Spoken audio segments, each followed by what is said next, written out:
So there I was, reading the patch notes, excited to see what Riot was changing for Season 5, when suddenly... Zed nerfs. My initial reaction was pretty much something like this, but after giving it some thought, honestly I don't think that they're going to over-nerf him or make him unplayable. I actually have a few ideas what they think they will nerf, and what I think they should nerf. But before we go into that, I just want to talk a little bit about the wording in the patch notes. Zed is a healthy assassin, and that's why we're going to nerf him.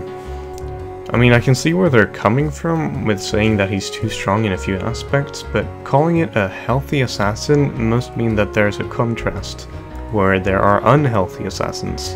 And I mean, there are a few that comes to mind, so maybe one should focus on changing or nerfing them first.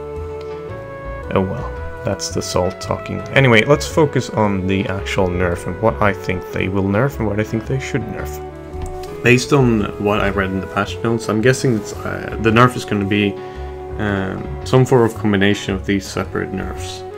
Now, out of these four, I think the main one they should be going with is lowered attack speed, but I don't think that's the most optimal nerf.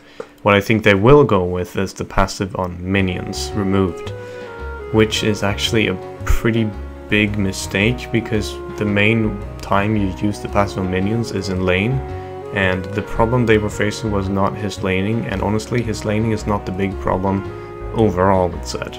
So my idea, what I think they should nerf is the extra damage on W.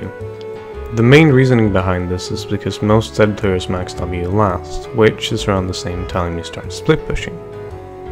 What this means is that his overall gameplay will not be affected very much, so he can still snowball into a strong position because his early game is pretty much the same and his playmaking potential is pretty much the same, but he is toned down a little bit in a healthy way. Well, in my opinion.